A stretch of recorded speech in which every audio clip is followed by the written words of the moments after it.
expungement bills that didn't go anywhere, but were in spirit the right idea. Much better than some of the stuff as far as cannabis goes that was passed recently. Fascinating. It is fascinating. And so he is going to be, one of the considerations that they had was how he was going to be able to get along when he got out. And he is also fortunate, unlike probably a lot of other people too, in that he has a lot of attention. There's a lot of celebrities.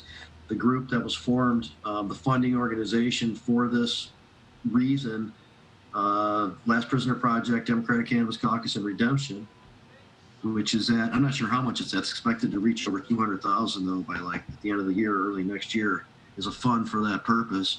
And between everything, Michael Thompson's in good shape, and it also spurred on the creation of this other funding sources for people in this situation. So we're hoping, we talked about this on Jazz Cabbage, like, is this just a couple of appeasement releases, like these things are so egregious that these are getting released, or is this the beginning of being able to go down this road and demonstrate how this all started with a little bit of cannabis? It's ridiculous that particularly nobody's hurt. In this case, the guns weren't ever really associated with any activity. They just existed there. Stuff like that. There's a lot. There's a lot of stories in the Windy City that are like that. Unfortunately. Yep. And Last Prisoner Project, though, is going to spend a lot of time and effort and resources here, because I think that they can get some more out under these circumstances. I think there's a window of opportunity with everybody involved to be able to get some more people out. The legislature could fix this. You're right, Jim. Well, I don't know if they're focused on it. We had on well, they should be. Bridget McCormick, I know, who was a Supreme Court justice, and I asked her about the trial court funding report, which concluded that the Michigan trial court system is broken. Yep. And that because of the inherent bias that judges are relying upon the fees to be paid for their budget to run the court on the litigants that stand before them, her comment was that the electorate has reason to have lost faith in us. Yeah. So, I realize that there are tragedies that take place, and they're, so many years later we see this, but there's real problems going on right now. No courts are describing or discussing these biases. They're running things as if business is as usual. And despite not just some, beat up defense lawyer after 27 years who's complaining about, shit, these are, state-sponsored commissions that studied the issues, and their most, their highest learned, individuals in the field produce these reports. Mm-hmm. And the public doesn't know about it. The community doesn't know about it. You see a situation like Michael Thompson. Of course, how many other are like that for little stuff? How many people have been convicted of gun charges when the guns were locked in a closet and the person had And it's tons of them like that, and it's not just marijuana. It's all types of felonies, and it's not fair. It's not fair to say, well, you constructively possessed the firearm, and therefore it's felony firearm. Right. That's bullshit. Yes. And a lot of people have gone to jail where they would never have gone to jail prior, and the judges say as much. They say, my hands are tied. There's nothing I can do about it. And there's a theme to this that's also in other elements of the justice system is going after the guns. Yeah. They are really going after people's gun rights with all of this. The domestic violence laws, there's different elements It's to not this just the justice gun system. rights. I mean, it's the it. interpretation. The intent of the felony firearm law to a layman like me is clear.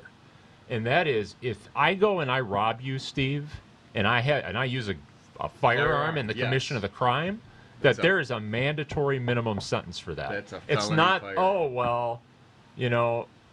We found this gun 500 feet away from the ounce of marijuana you had. This is now locked up in your closet. Felony firearm. Yeah, right. That's absurd. It's not the intent. This is probably the kind of maybe a little off topic, but with the guns and having your medical marijuana card, There's all kinds of people always asking the question, if I get my card, do I have to give up my gun? Yes and no. What's the answer? What I can do we explain even that. say? I can answer that. Should we take a break? Because it's Yeah. maybe Yeah. illegal. We're gonna have to That's take a a really- Let's break. take a break because I want to talk about. That's a good topic to talk about. Cliffhanger on the gun We're question. Heck yeah, taking a heck break. yeah. Taking a break. Especially hunting season. Okay, Hunting break. season. Okay. Hunting I Take got a my break. flannel on. All right, you're listening to Planet Green Trees, episode 491, Disquisition. Disquisition. We'll be right back. Hi, Jeff. The Planet Green Trees Show. Join the Michigan Medical Marijuana Association today. MichiganMedicalMarijuana.org. The MMMA is focused on the well-being and safety of medical marijuana patients. The MMMA site provides the most comprehensive and up-to-date news on legal issues, politics, research, cultivation, as well as the various strange products and methods of cannabis use. Come join the discussion with the most knowledgeable and passionate advocates in Michigan today. MichiganMedicalMarijuana.org.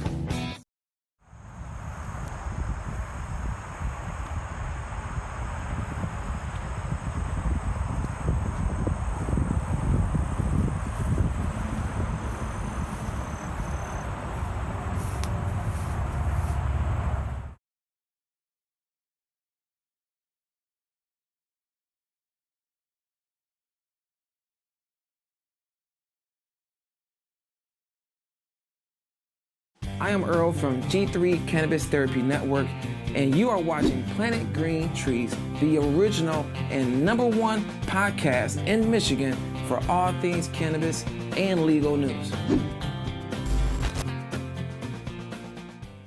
Hey folks, this is Amanda Joslin with the Amanda Report, sponsored by Komorn Law, aired on Planet Green Trees TV. We're here in East Tawas, and man is it beautiful weather, but a little windy, and we're about to do a review on the Botanical Company.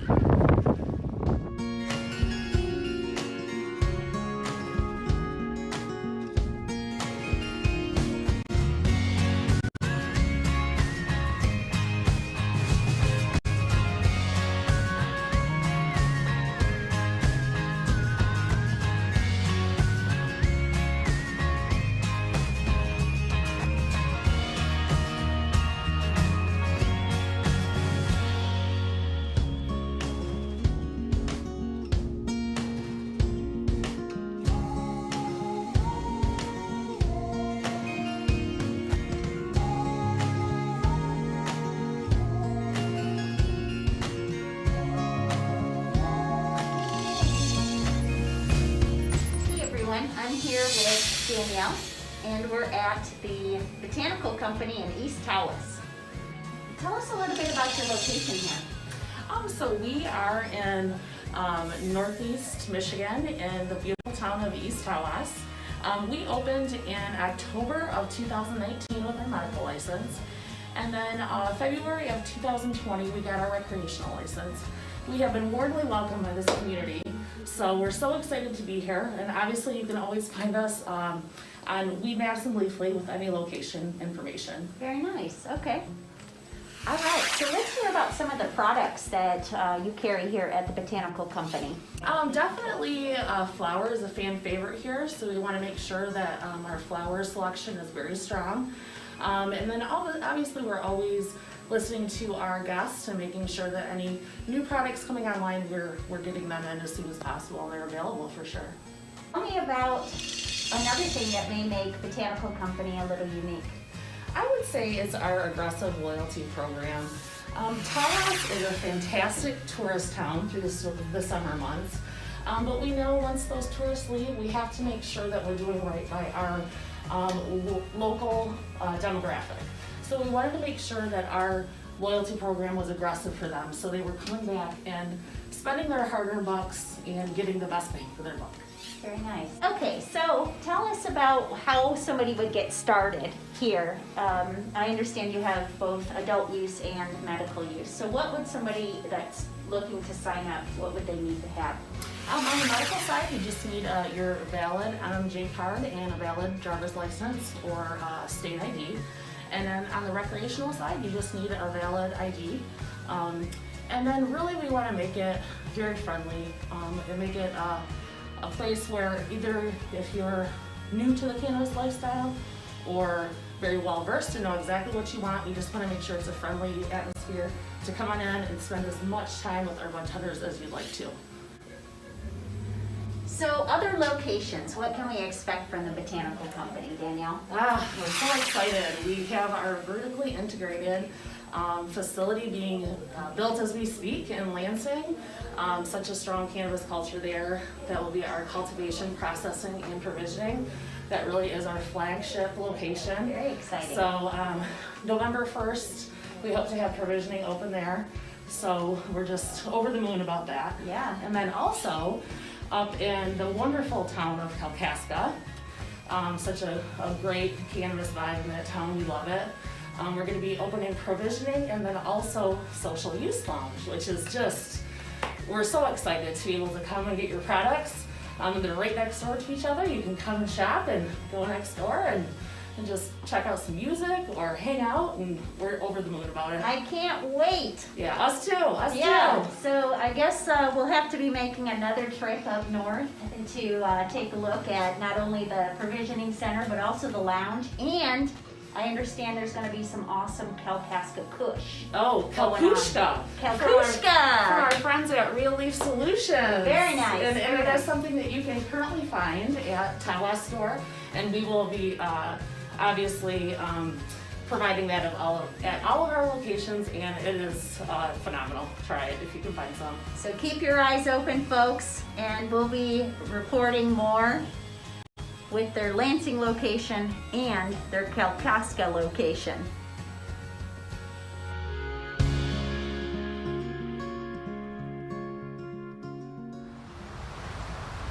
This is Amanda with the Amanda Report, sponsored by Komorn Law and aired on Planet Green Trees. Thank you for watching, and we'll see you next time.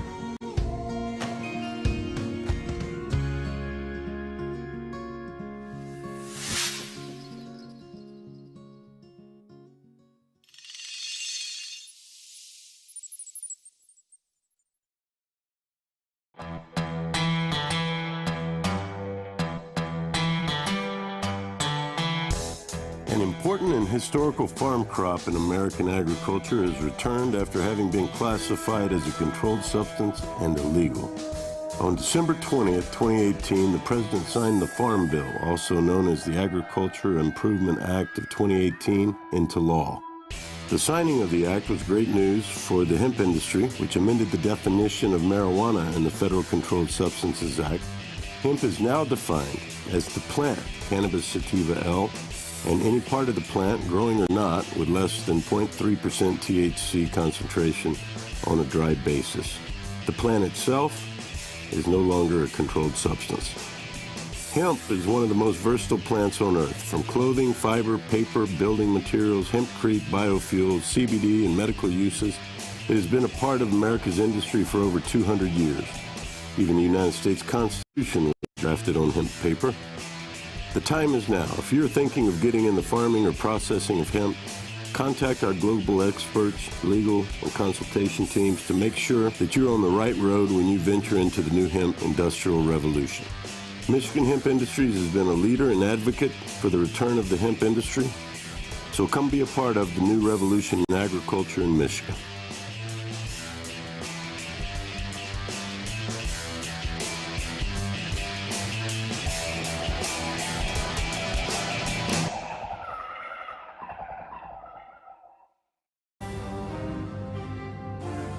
Komorn Law. Michael Komorn is one of the top attorneys in Michigan that has experience and dedication in criminal defense law. Komorn Law can take your case from arrest all the way from trial, appeals, and even to the Supreme Court.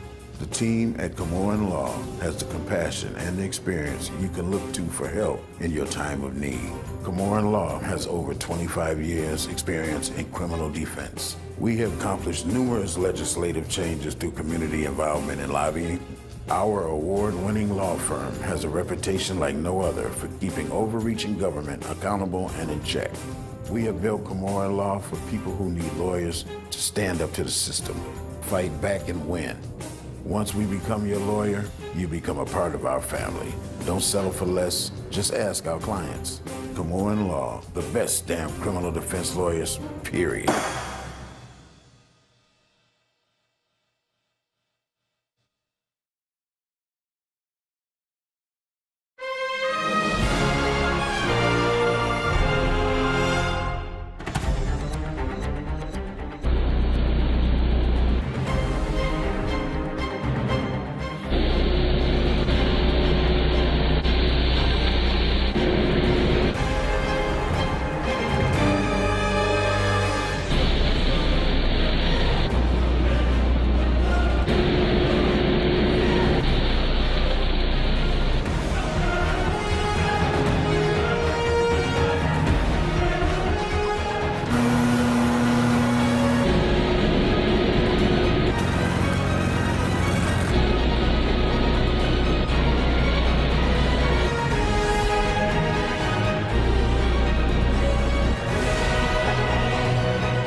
Hi, this is retired Sergeant Steve Miller, and you are watching Planet Green Trees.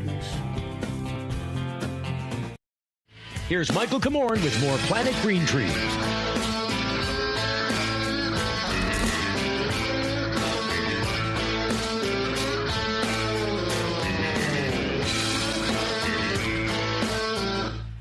It's like we have to Alrighty, we are justify back. our health. We're back. Where's your freaking Planet Green papers? Trees, episode number 491.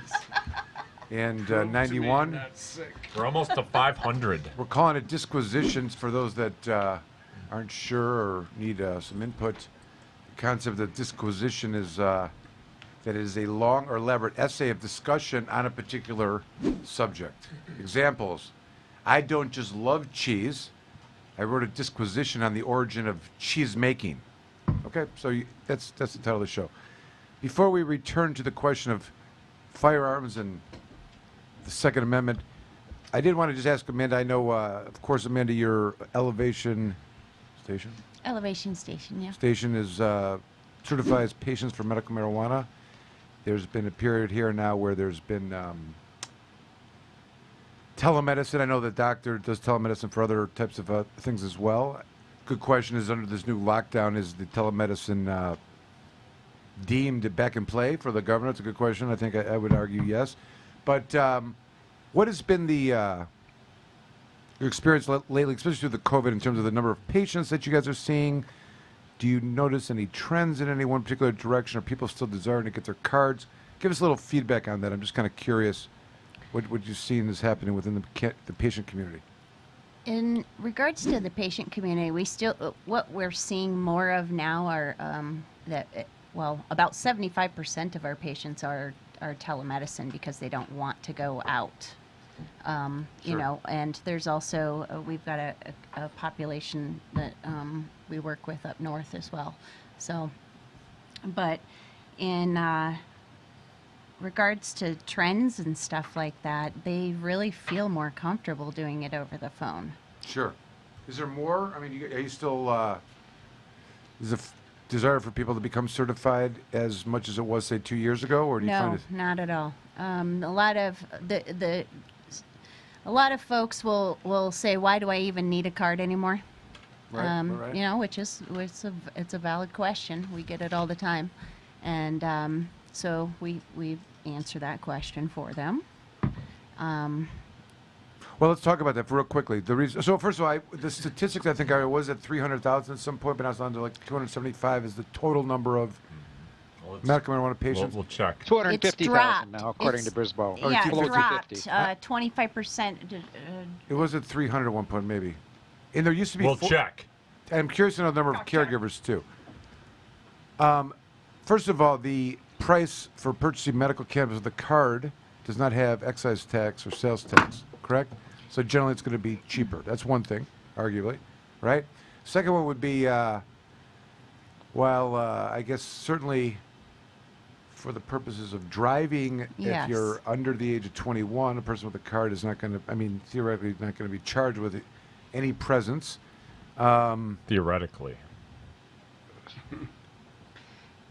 You know, That's a the good point, options that they have at the dispensaries are different as well. There's a recreational, and Jamie can speak to this. Is you serve both recreational and medical patients, so there are different selections, and I think also THC quantities or availabilities or whatnot. The testing is different too. It's more difficult to get it passed on the medical market than is recreational. Jamie, inform us about the THC levels. The only difference between programs is the amount of milligrams in an infused product. I believe you could go up to 1,000 milligram product in medical and up to 200 under the MRTMA. Those types of products are not common because it's not that necessary to have so much. But the patients, Usually. they seem to feel like when they're coming through, they feel like they're getting a medical grade quality. Like if you have your medical marijuana card, you're getting medical marijuana. So the recreational or adult use has its place. It's just that it's for recreational use. I mean, we all passed it mostly. A lot of us got behind it because we understood that people weren't going to be going to jail anymore. Although, some people still are going to jail. Right. It's not going Who to saw be, that coming? There's not going to be parallel programs in the future, and it's probably not going to be called medical. I wish people would stop saying that. The retailers to be prepared to accommodate that market. Those Absolutely. people that are looking for health and wellness products and need information on ideas of how to get started to try to figure out what's going to work for them and their condition and that type of stuff. Yeah. We're definitely going to do that at the Botanical Company. That's a focus. Yeah, I think it's really important because as we're seeing a lot of these, patients that come through, especially at our clinic anyway, we get people that start out with recreational and decide to get their card not only because of the cost, but also just because, they're well, I guess cost, but they're also using it for medicine. They get availability of. They get choices that aren't available to them on the adult use side. Yeah. So I think the most important thing is that the lawyer in the room said that you should get it. Yeah. And I would advise people to Absolutely. listen. I mean, the driving, and correct me if I'm wrong, but the driving issue hasn't been tried in court yet. This is true. It is not. So anything could happen. It depends if you're acting. Better to have a defense than not. Patient or caregiver, first of all, you shouldn't be charged with crimes either way, right? I mean, but if you're going to be forced to put on a defense to a crime, the MMA provides both an immunity assertion and an affirmative defense, which is essentially a determination of what's your medical need or necessity for. What's this? Is this the list here of patients? Yeah, so Michigan is 261,989 patients as of March. Wow. But the one I thought was really interesting is Oklahoma, which is actually the highest in the nation. At almost 8% of their population is a medical marijuana patient. So we're in process right now of starting to serve Ohio patients and Illinois patients as well. So Well, it's affordable medicine in the comparison next couple to... of months we'll be doing Georgia as well. So. It's affordable medicine in comparison to the prescription drug options you have available if you don't have insurance, which can be very costly, and cannabis helps out with a lot of things. Yep, absolutely. It helps out with a lot of what ails you, that's for sure. So it's a good alternative option for those who don't have prescription coverage. Mm-hmm. And that's There's what you're another. seeing. There is another important reason why people need to come and see Amanda at the elevation station, and that is if they're under 21 years old but over 18 years old. Good point, Absolutely, Alan. I did mention Go into a that. dispensary. Yeah. And I did mention that because we have cases, unfortunately, where someone under 21 who, under the recreational law, would be prohibited from possessing and/or ingesting cannabis, who's driving and arrested for having cannabis in their system is charged with any presence. Of course they are. Which is a crime that... But I bet, you know what, it's only a matter of time till you see a couple any presence charges coming to adults, too. They haven't tested those waters yet, but I think they will. Oh, they will. All right, let's talk about guns. You guys ready to talk about guns? Let's talk about guns. Okay. Pew, pew. That's always a question. That's a hot topic. Hot topic. All right, we're not going to talk about guns. Planet Green Trees episode number 491. The question posed here is, Jim, we were talking, and also the discussion regarding Michael Thompson and some of his punishment as a marijuana prisoner was related to his guns. Let it be known that according to a 2017 Gallup poll, there are 393 million registered firearms in America. How many? 393 million registered firearms in America. Wow. That's pretty. Meaning that's pretty that there impressive. are currently more guns Than people in America. Wow. Even more surprising, half of that total amount of weaponry is owned by only 3% of the population. Oh my goodness. With numbers Who like are these, people? it may come as a surprise that basically anyone in America over the age of 18 cannot yet purchase a firearm. How could that be, you would say? Well, there's some exceptions that are enforced, and a lot of it depends on federal, state law, and the enforcement of. And the things that are relevant are violent criminal histories, mental health issues, and patients who hold medical marijuana cards. Yeah. So why are we talking about if guns are off limits for medical marijuana or cannabis patients? And the reasons has been for two main reasons, but we're talking about this in the context of the guns being illegal when marijuana behavior is involved. And obviously, we're talking about a number of states that have either made marijuana medical, legally medical, or now made it recreational. But the firearms prohibited status as violent criminals and the mentally ill dates back to the Gun Control Act of 1968. It was during this particular legislation where they began to proclaim that your Second Amendment right is not absolute, and there are certain limitations to it, like other constitutional rights, and it prohibited anyone from possessing a gun or ammunition if they were addicted to drugs and or any other controlled substances. So the issue... Not just an addicted, but a user of... Well, the point of the controlled... of cannabis, the point of this issue was that rising out of this was the understanding that cannabis was Schedule 1. Anyone using it can't be used for any other purpose other than, for punishing reasons. Right. Certainly not medical.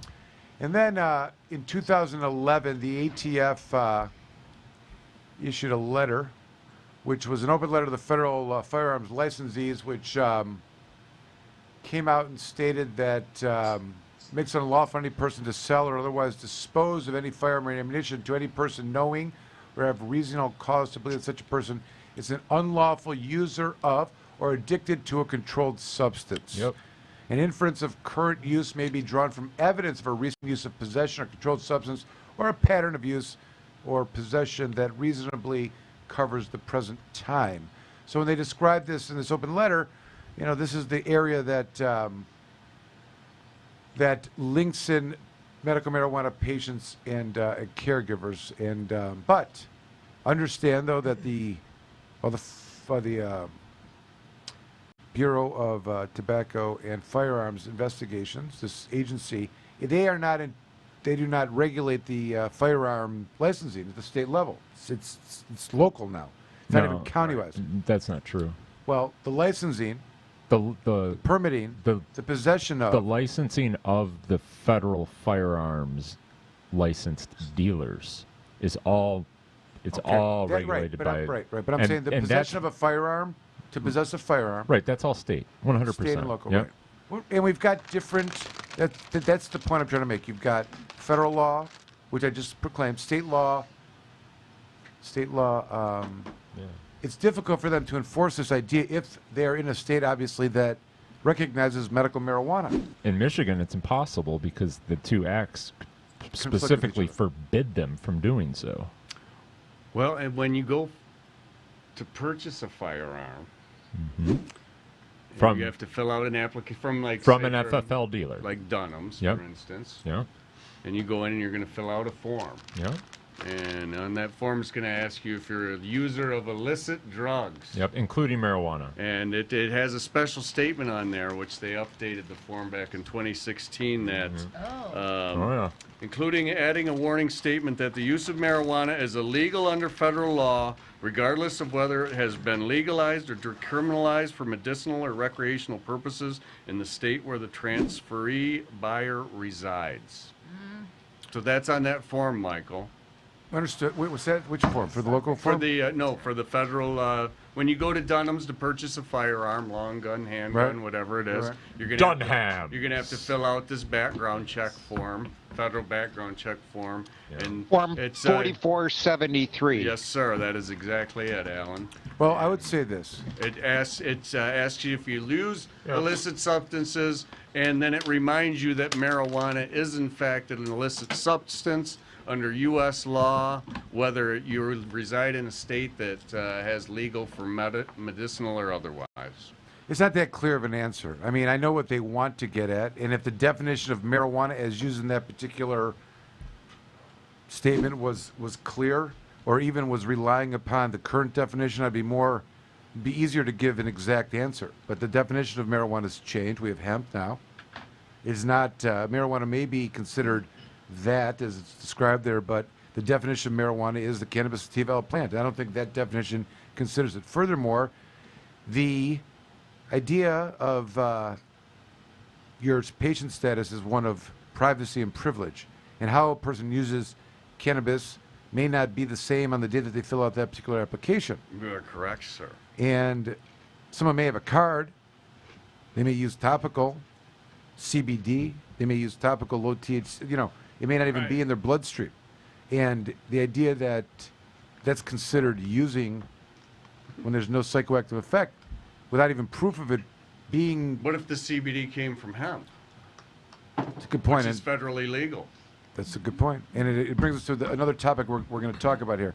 But listen, in a way, the issues come about because you are potentially putting something in writing that could arguably be used against you. Yes. And filing false federal documents or Right. something. I don't know, some kind of fraud or perjury of some kind. But I think it does come down to the details, of course, because on the day that that's signed, the question is, what were you in that state or not? If it changes later on, do you have a duty to report? I don't think it says that. No. It does not. You're allowed to possess a weapon as you become a patient. Yeah. The question is whether or not you can get other ones after that is one of the issues. And then there's And also- always the option of just not buying from an FFL dealer. Sure, you can go to a gun store. That's a little bit different than the gun show, Jim. I know you want to show off your guns. But No, the no, gun the gun dealer, show, yeah, as it goes... You got to buy tickets to that gun If show. you purchase your gun from an unlicensed firearm dealer at a gun show, as 22% of all firearm sales are conducted, you don't even need to have the background check performed. Really? At the gun show? Yeah. Wow. It's true. Wow. That's true. You When's the next Gibraltar? But that's only for that. There's one caveat to that. So that's only for long guns, for rifles, Absolutely. shotguns, those sorts of firearms. Handguns, you have to get. You've got to go to the sheriff, and you've got to ask them to run your background. Some of the feedback we've gotten in this regard is one the going to a gun range. Mm-hmm. They'll ask you if you're a patient or not, and ask you, because I've seen that on applications. Okay. Secondly, the requirement. Where did that happen? Do you know? Can you name names? No. You were signing a form at the place that was selling ammunition, because the possession of ammunition is included in the 1968 gun Act. Yeah, I haven't heard that one yet. But do you understand you're at I a gun? haven't either. Yeah, so because you're buying ammunition at the range, maybe. You know what I mean? Maybe just the use of the range. They don't want people that are marijuana patients. Well, that's what I'm talking. That's the using first. their range. Secondly, I have heard, because what has happened is that there's a requirement in Michigan that if you want a pistol or going to buy a pistol, or even privately buy a pistol from somebody else, you you have to have a permit to possess that pistol. But you can get the purchase permit from your police. Yes. Okay, it's this is super easy. right, of course. But in doing so, some of the department, it used to be county-based, and there would be a board of That's people for the appointed CPL. That's for the concealed pistol for license. all the board issues. Getting a CPL, but the registration was through there was a gun board and regulated this activity. There's no longer a gun board in the county. It's all local. Right. And the point being that some of those local applications for your possession of a pistol ask the question if you're a medical marijuana patient or not. The local forms? Correct. I've heard stories about the police questioning people about their status. I've never seen it reduced to writing. Yeah, Westland, City of Westland's one of those. They're not allowed to do that. I mean, it's clear as day. The Michigan Medical Marijuana Act specifically states shall not be denied any privilege, and that absolutely falls into that category. And it's the same reason that patients are allowed to drive. It's the exact same reason. They shall not be denied that right, that privilege, solely because they're a medical marijuana patient. It's interesting. I know that I was just trying to. There's less federal regulation on the state roads than there is oversight of the gun rules, and I'm just thinking of the dynamics of preemption. And even though I completely disagree with the influence and the management of this, be it the law enforcement community and overseen by rules made by the ATF, and almost creates a unique situation that is more complicated and certainly something that is more in conflict than the simple, like the answer for. How the MMA and federal law can exist in the same world. Mm-hmm. You're either protected by the MMA and state law, but if you get charged in federal court, all bets are off. Right. So what I'm saying is this area here, because there's this direct link to the ATF and the policies and management of how you're going to do it at the local level. People just need to know where the line is, because it's clear. The line of delineation is clear on this matter, as far as, know. I mean, I'm not trying to discourage people. I hate the idea of someone needing to decide if they can have a gun in their house and protect their family or be a cannabis patient. That seems to be absurd. Like I understand. They have to choose. I know. My answer is that, the question of your patient status at the time you fill out the application may not be the exact as things go on. And I don't know that you have a duty if your status as a patient changes or you start using more or less. You understand the point. Obviously, that the government believes that the legalized marijuana and medical marijuana that you may smoke is somehow Schedule I controlled substance is a topic we've addressed in the past. But it also is interesting because if you're not a medical marijuana patient, you don't have a card, there's less evidence, arguably. There's a reason maybe not to have a card. There's less evidence that you're on record as, being a user, right? You may smoke in your house and throw the joint out, and there's no other evidence. And, Yeah, just throw the joint out. But at the same time, in Michigan, we know that the registry is private, privileged, and is not accessible by anyone, and actually a crime for to be that information to be given out, although it has happened in the past. And the state can't use it against you. The state can't use it against you. It does not prevent federal. I mean, I don't know. Listen, the issues are really that of enforcement. For example, Colorado is not enforcing this in any way, shape, or form. No. You're not going to tell the Coloradians that they can't own guns and be. They're not enforcing it in Michigan either. I mean, except for situations they have in the past where you were out of your state law compliance, they were abusing it in a way. And Michael Thompson's the example. It's been that way forever. The question is what's going to happen. But that I'm saying as far as in relation to the licensing of medical marijuana patients. I've heard stories of certain police agencies in the past being problematic, but those stories have largely gone away over the last 5 years. Maybe we can blame Jimmy Lowe for this later because he's clearly responsible for everything. But I imagine that there will be a test case of some kind of a recreational user who's got a gun, growing 13 plants. Jamie's got or has 20, double the amount of whatever. And does that then make the is that evidence of commerciality and or violence that's associated with felonizing the civil infraction. It's felonious. That person is an outlaw, straight up. 13 plants. I wonder how that would have gone if, I mean, just as a matter of debate and discussion, the idea that within the ballot initiatives, there's some, assertion for gun rights, how that plays politically. You know what I'm saying? If you're to do,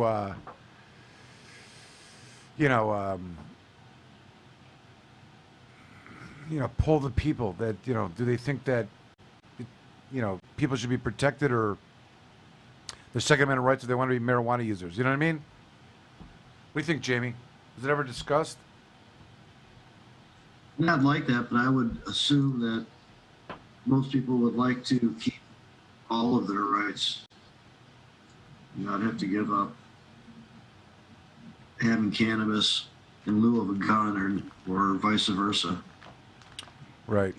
I guess you get into problems because if you start doing things like, well, we want to legalize marijuana, but you can't drive if you're going to use, right? Or we're gonna legalize marijuana and you can have a gun, but I don't know. It was never the intent.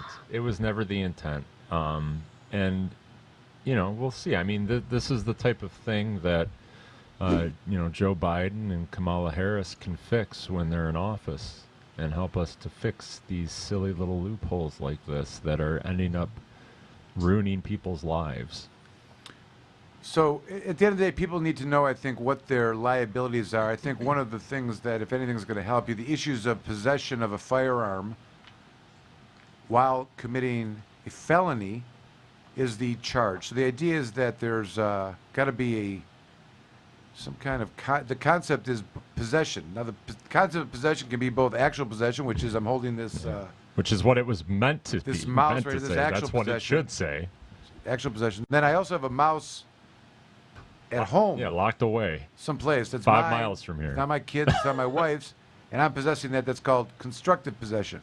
So this concept of possession of something that you're not physically in control of, and some marijuana behavior, which may not even be physically controlled, but is deemed as being illegal or felonious, and you've got two constructive possessions of stuff where you're not even in physical control, and a conclusion or an allegation that you are using both, or using the gun in the commission of the felony. I mean, I'm talking about a scenario where you're not even home, and they raid your house, and they got to grow, and they find a gun, and you're charged with and you're going being to prison. a felon in possession of a firearm, committing The a felony. prosecutors have been selling it to the Oh, yeah. judges for years, Michael, and those judges have been buying it all along, and it's ridiculous. But the language and the associated facts usually revolve around the accessibility to the two contraband behaviors. So if you're going to have your gun in your bedroom, best to not have marijuana in your bedroom. If you're going to have your gun under the couch or someplace that's accessible from the front door,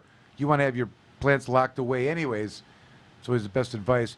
Separating them, I mean, the more you separate, the more you make it inaccessible to you, the less available it is for need when you for purposes of. So it's a very fine line. I think people need to know what their liabilities are, and with all that in mind, there will be a test case at some point, I'm sure, unfortunately, and but I don't know that the enforcement level is there. I think if they're involved and engaged in other illegal activity, and there's a gun there, they're going to try to stick that on you. It goes that simple. But other than that, if you're in statewide compliance, I think you have less to worry about. Although just because marijuana is still Schedule I, I think people need to be aware of that.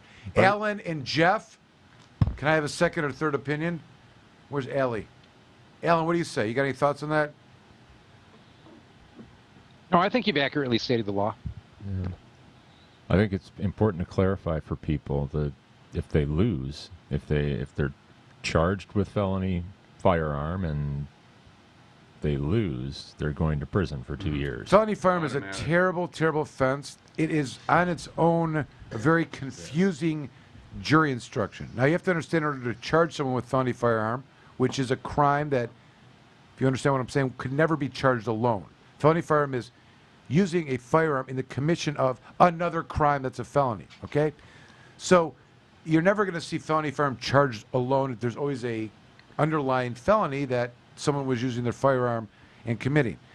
And the most outrageous part about the felony firearm is if you are convicted of it, It's a mandatory 2 years in prison. There's no ifs, ands, or buts. Mandatory 2 years in prison, and it will run consecutive to the probation you may get for your underlying felony. Now, I just explained that you'll never see a crime charged felony firearm alone.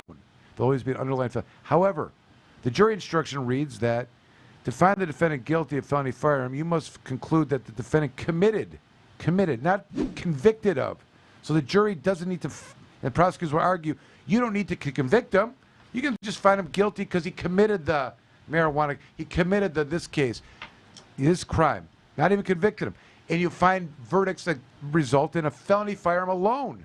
How can that be when you have to have an underlying felony, but it's just that you committed? So what I'm saying to you is that you get in situations where it would seem illogical that someone could be convicted of just felony firearm.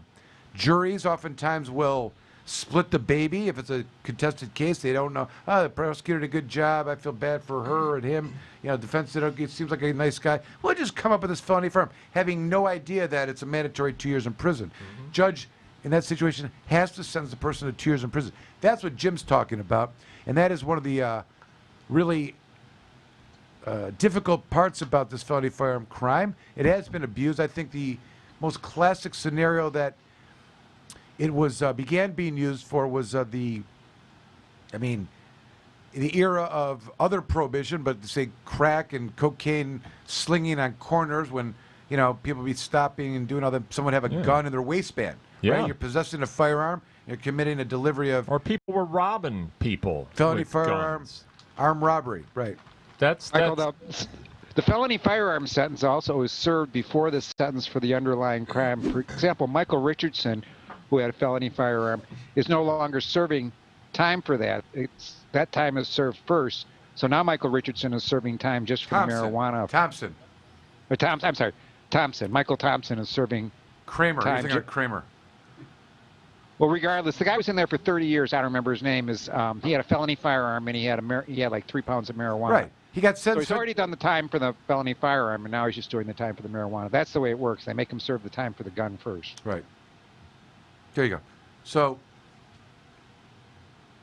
there you go. So that's the problem with felony firearm. And a marijuana case alone versus a marijuana case in a firearm, felony firearm is... Now, I would say this. What I think is also an important point moving forward is that if the state of Michigan intended to make it no longer a felony for cannabis, it would follow that you can no longer be charged with felony firearm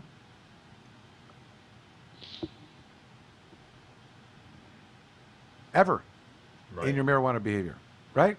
Under state law. I mean, federal law is off, but I'm saying under state law, there's only one instance when that could occur, and that is if the behavior is willful, habitual, and for a commercial purpose or involves violence. Then you're punching through to the public health code. Then you're going to catch a felony firearm. And I say out loud that the point that I'm making is if the intention is to make it a civil infraction, I don't know how you can make out with a straight face a argument that someone should be charged with felony firearm when the underlying felony is a civil infraction or intended to be. Yeah. And by doing so, if someone has a gun, does that not make the element of violence, right? Like you're allowed to drive around with 2.5. I mean, the police are going to say it does, of course they but will. We all know that's not the case. I mean, if simply possessing a weapon isn't violent. So that's a bullshit argument. Now, if they're waving the pistol around, then you got a problem. But simply possessing it is not reason for that. Well, it's going to be an interesting. This is. I think a lot of this could be avoided with some leadership issues. I mean, I don't know that the. Well, we can start by decriminalizing marijuana, and that is what we were promised during this campaign. It's been legalized. No, I mean federally. Oh, that's not happening. I know. I mean, I'm not naive, but it was tossed around quite a bit, and that would be a big step in helping to take care of some of these issues with the federal government. All right, so all right, so it's the gun issue covered. Check. Yeah, All right. so it's legal under state, not legal under federal law. So if you go to a firearm dealer, they're going to ask you, and you have to fill out the form, and you have to tell the truth. Jim, speak up. He said you got to fill out the form. You got to tell the truth. You got to fill out the form, Alan, and you got to tell the truth. But you define what the truth is. You define the truth. Yeah, I'm not here to tell you gotta what be able the truth to defend is. it. Just don't perjure yourself on a federal form. I mean, if you look at that question, it's a hard one to answer. But someone could be a medical marijuana patient today. Hey, for a 2-year period of time. You don't have to defend it to me, man. And I'm going to have them come talk to you and ask you how to fill out the form. Fine. All right, here we You'll go. tell them what the truth is. Moving on, I found this to be, in light of one of the overarching themes of much of what I like to talk about, and also refer to it as a artifact of support for things I've been saying for 27 years as a lawyer, which is the system is broken, the criminal justice system, abusive, biased, and leaning on its citizens to pay the bills and keep the lights on in the most offensive way. One of the scams that has gone on for way too long, I think, has been outed by this recent report that came out of Turin, Italy, which states that sustained smoking of CBD-rich cannabis yields a positive drug test for carboxy-THC.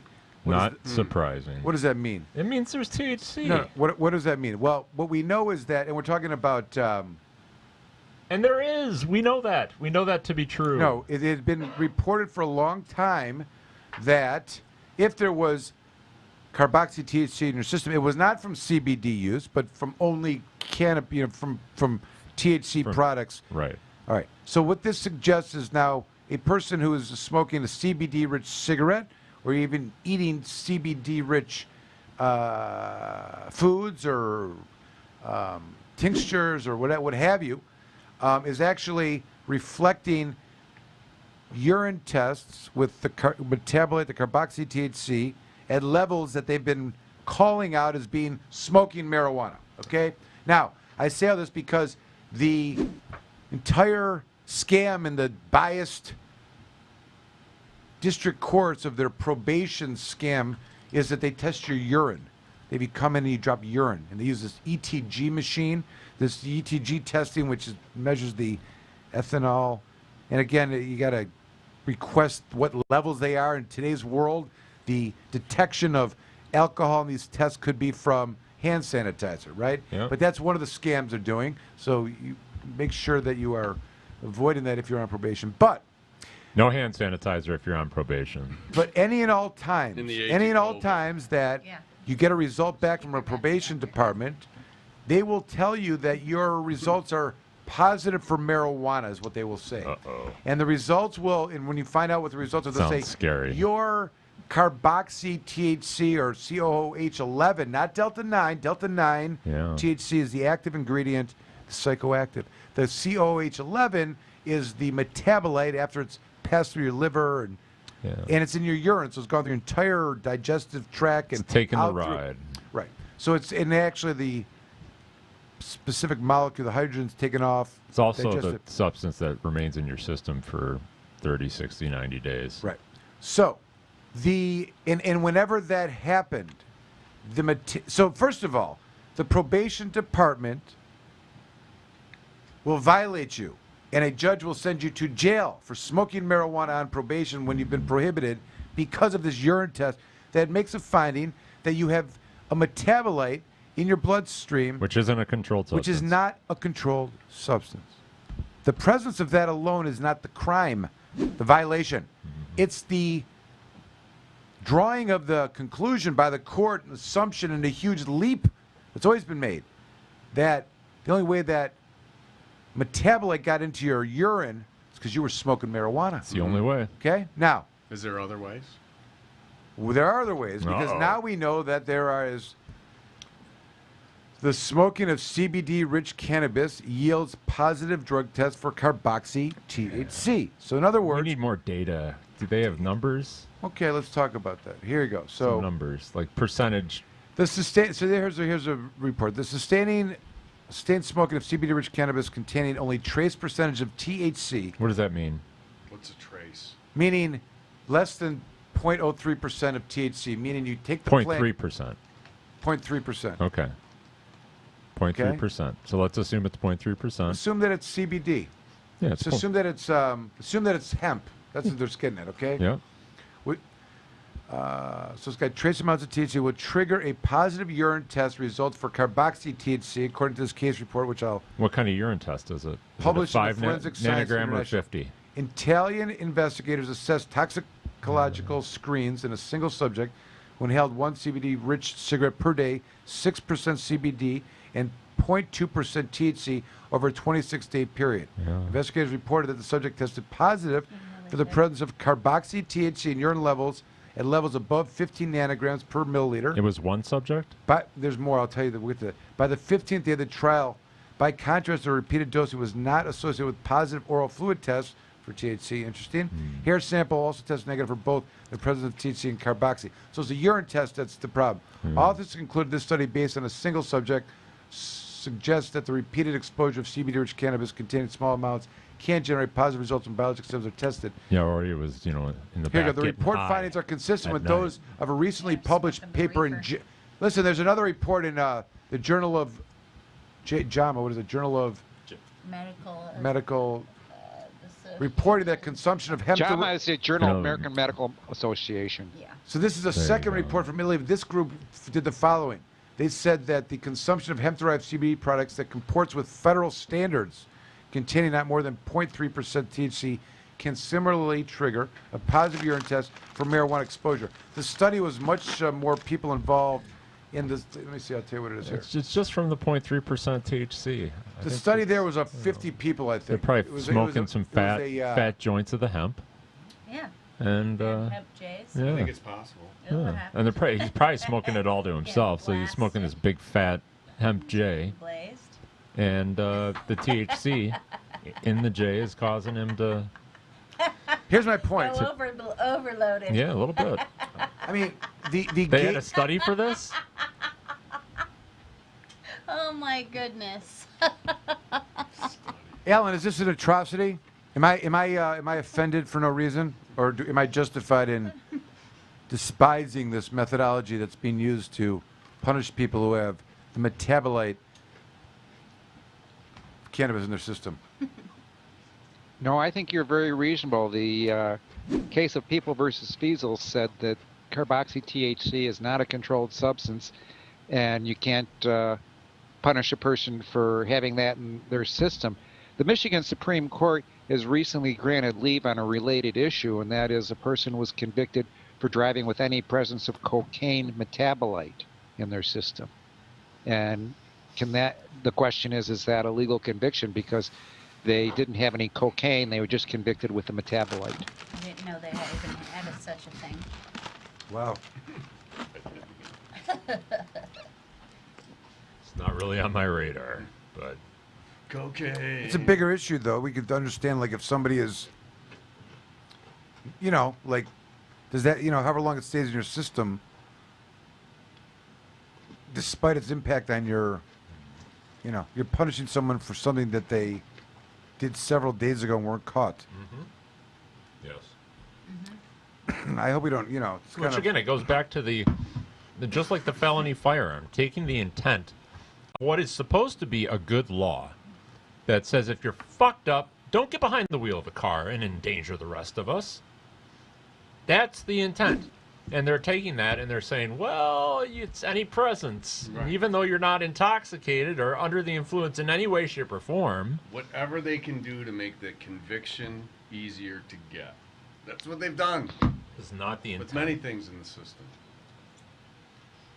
Not good. And the machine keeps turning. Keeps churning. They're striving through. They're churning through this current COVID state of emergency we're in. I mean, the court system is just a churning. I'm saying, what I guess the point I'm making, trying to make is that before you can even talk about this problem and point it out, you have to understand that the court system makes a lot of money because they got these tests that are testing your urine, and they're catching you for what could be anything. Could be a poppy seed, could be a, secondhand smoke, could be, I don't know, maybe that's the thing. Could Some be hand sanitizer. Hand sanitizer. And the testing protocols are not the types of testing protocols that would ever be admissible in a court of law anywhere. They never pass a Dauber. There's no representation of error rate. There's no representation of whether, or even chain of custody. It's a joke. But you're on probation. It's a gift. If the court wants to make a finding that, counsel, what's another reason that he could have, had metabolite then? Judge, it's not an illegal substance. Well, how else could it gotten his system, counsel? It's not a legal substance. I didn't put it there. You know what I'm saying? This is the argument that goes back and forth. It doesn't take a lot to draw these conclusions. And it's probably not a winning argument, I would say. What it is it is a way in which judges have you do this. Mr. Defendant, Mrs. Defendant, walk to the front of the bench if you don't mind. I make the following findings. Blah, blah, blah, blah. And they pull the lever and you fall into the, into the fucking well where the alligators are. They don't care. No. It's just, it's a thing on their menu that they can check off and find you. You see what I'm saying? The point I'm trying to make is that act of in giving them the tool, the fishing, to reel that in and make it so violative, the send you is money in their pocket. You're going to be paying them some way. It's going to enhance the probation fees. It's going to justify all that's going on. Fines and costs. Now, how can a judge make that decision? You think the judge is going to make an objective decision on some Of course, if I'm relying on the money coming out of that person's pocket by going to jail or letting him go and accepting the idea that it's not a controlled substance, number one, and number two, it may be from hemp. Do you think they have the wherewithal to look beyond their financial motivation? Probably not. To pay the bills, to think clearly and objectively? Is there any possibility that take place? No. Absolutely not. No. Don't take it from me. Read the trial court funding report. Right. In fact, listen to Planet Green Trees episode number. There's a clip we should play of Bridget McCormick saying that it's a real problem. It's a huge problem. The electorate has reason to have lost faith in its judiciary. What? No one's talking about this in courts. Anyways, there'll be more science, I'm sure, that will carry the day, as it always has, and the science that has stood up to the crazy lies born about marijuana, propagandized, that have caused a lot of problems in our history. And it's 9:15. We're going to take a quick break. Jim has pulled out his stick. I don't want to mess around with that. Here's the Planet Green Cheese, 491. Jim, we're coming back to you when we get back after the break. Don't go anywhere. Jeff. I don't bother you. I know you. This is Jeff. You're not really participating. You're mostly doing work during this period of time. I feel you. Just kidding. We'll be right back. Planet Green Trees. The Planet Green Trees Show. Join the Michigan Medical Marijuana Association today. MichiganMedicalMarijuana.org. The MMMA is focused on the well-being and safety of medical marijuana patients. The MMMA site provides the most comprehensive and up-to-date news on legal issues, politics, research, cultivation, as well as the various strange products and methods of cannabis use. Come join the discussion with the most knowledgeable and passionate advocates in Michigan today. MichiganMedicalMarijuana.org.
Dr. Bud Green here. Welcome to our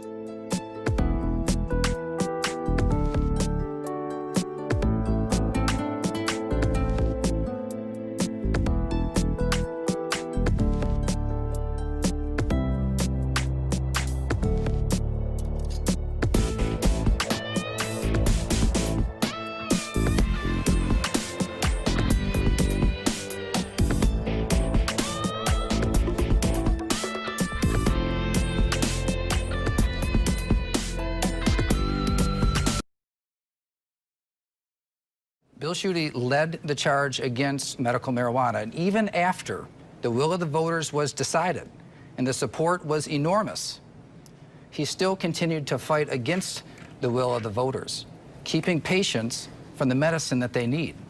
So I think it's important that we all speak up on what we think about this initiative.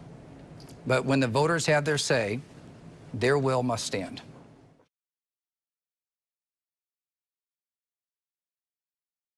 Hi, my name is Jim Powers with Michigan Parents for Compassion. You are watching Planet Green Trees. Planet Green Trees is the #1 podcast for marijuana and marijuana-related discussion in the state of Michigan.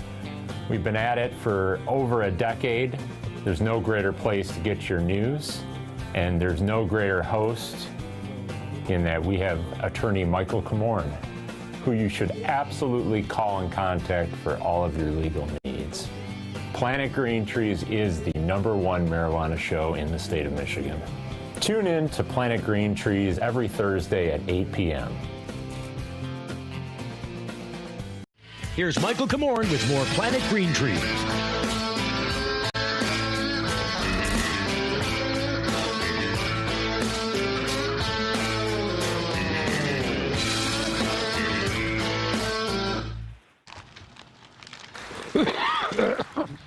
All right, we're back. Alan, are you okay? Yeah, I'm okay. I'll mute myself now. Okay, We're back. All right, all right. We're back. Disquisition. Disquisition. What does that mean again, Jim? Disquisition? Yeah. It's okay. It means long or elaborate essay or discussion on a particular subject, which is not what we're doing now. We're not elaborating too much on one particular topic. I actually thought we had some recognition that we went through a lot of topics. What's the next topic now? What are we talking about? Where are we going from here? Any commentary from the last segment? I like this one. What's that? The re-elected Oakland County Sheriff is going to start. Oh, yeah. The law. Tough Michael Bouchard. He's finally going to start following it. Mike. Yeah. What does that mean, do you suppose? This is the guy that used to call the MMMA the Michigan Medical Marijuana Exemption Act. So I don't. He's not our friend at all. Never has been. No. No.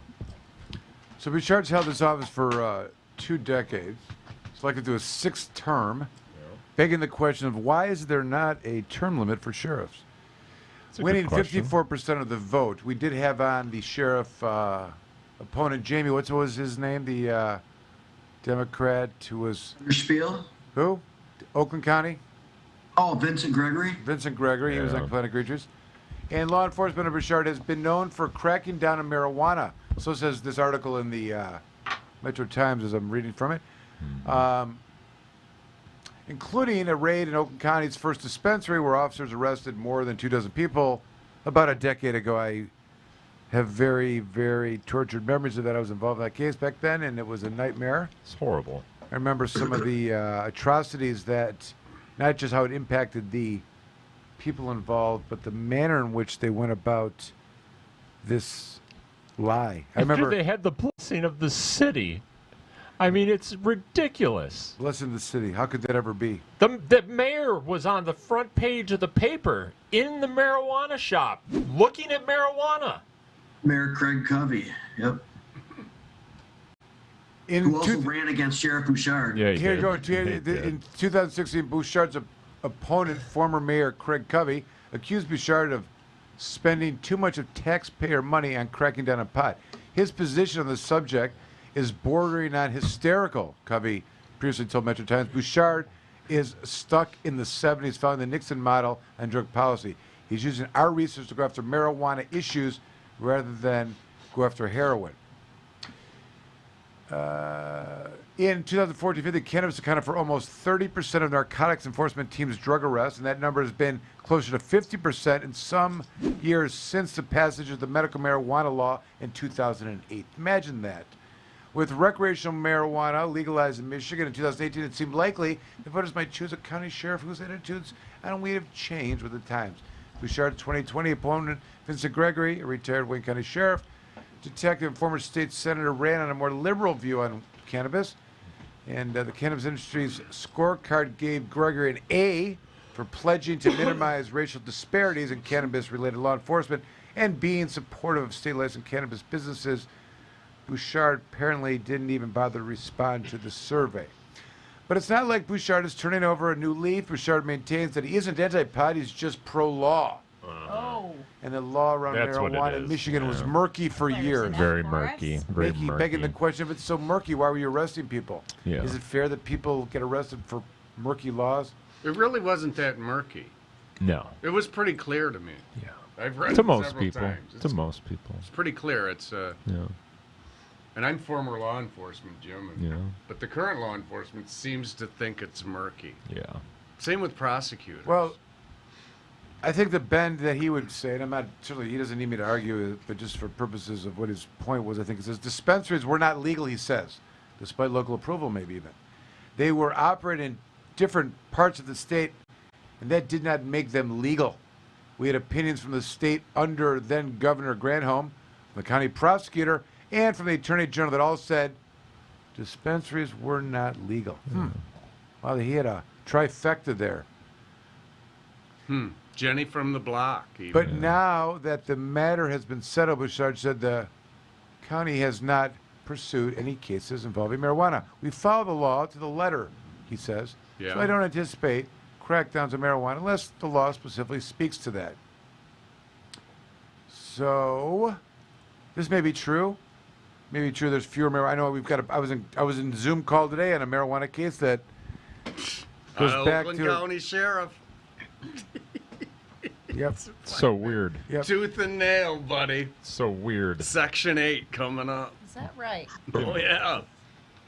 Who'd ever thought we'd be talking about Section 4 and Section 8 Not our defense friend. at this point in time? Not our Did friend. you ever think that, Jamie? The only we have 2 cases right now. We are geared and prepped. We got up more to than go 2, unfortunately. Section 4 and Section 8. we got. What the good news is that even though Bouchard was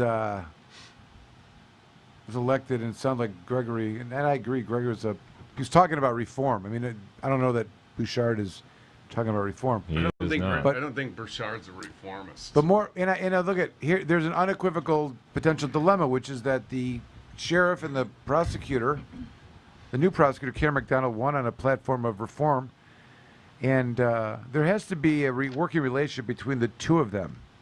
Well, I mean, we all know that at the end of the day, the prosecutor strategically holds the advantage. Oh, absolutely. What? You think so? Absolutely. They're supposed to. They absolutely, and it's yeah, I They're understand supposed that. to. But do you understand if a sheriff shows up with, a grow taken down and investigative reports and people sitting in custody for warrants to be issued, and they don't issue those warrants, that More of that should happen. well, it doesn't happen. Then the sheriff won't do it again. The point, well, it doesn't happen. Well, It that's doesn't- the point. But that's what she can do, and that will prove it. She's either full of shit or she's not. What my point is that the discerning between by making independent the investigators and the police department and their decisions to arrest and gather evidence does not always, and should it not always, make for the equivalent of charges being issued. Yet that rarely doesn't happen, where the submission of a request for charges gets rejected, especially with marijuana cases, and that may be something that needs to be figured out. I would suggest that whatever happened during this era of Bouchard during the MMA was the opposite of how it's supposed to be. Yeah. That if Jessica Cooper had authority, I don't know that she ever used it, maybe she approved of all of this, but I don't know that it was driven by her. Of I don't- course she. No, of course. I don't think that any of these raids happened because she was out and in the community getting tips and telling them where to go. No, and but work. she Of course not. wasn't putting a stop to it either. No, what was happening is they were bringing them cases, and she was issuing the warrants and told them to do so. But And the I mean, we can talk about cases like Stephen Maria Green's case where she just would not. And it's ridiculous. Bob Redden. How about the Bob there's Redden another case? great one. I mean, they go on and on. There's so many. We've had so many out there. Could think of a bunch of people. And they made all the case law, all the bad case law. He says it's so clear, the law's not murky. Well, they were arresting people when there was no case, and it was really about these other nuances. I mean, it started with the whole. I mean, I don't know. Who cares? It's not even worth talking about. But it is an interesting dynamic. I hope that the campaign promises of the prosecutor, Karen McDonald, are upheld. I know that she does believe in. I'd like to believe she. I think she's going to much more. I think we're going to be pleasantly surprised about. I think so. She seems like she's got a pretty good backbone. Yeah, her and Lucido both. I'm very happy Yeah. about how those two elections shaped up. So I think, and they were actually both on Fox 2 the other day, and it looks like the two of them are willing to work together regionally and hopefully think so. I could see maybe that. collaborate on some reform. I know that's a passion for both of them. So They both seem to have a good sense of reasonableness about them. yeah. Jeff, do you buy it or not? Yeah, I'll buy it. I'll buy into it. I mean, I default back into our big three, right? District court financing, excessive fines, and status as contraband on all of this stuff. I mean, I agree. Like Section 8 hearings, Section 4, Section 8 hearings. These cops, we need to cut them off at the knees, man. The cops or the prosecutors? Yeah, the prosecutors. What, if anything, when does the new prosecutor in Oakland County take office? January 1st, new term. We had a case that came back from the Supreme Court on a smell issue. It didn't get taken, and we're now getting ready to do our Section 8 and Section 4 hearings, and requested to go see the evidence. We got an expert. I mean, it's like 2015 replayed backwards in slow motion. And it's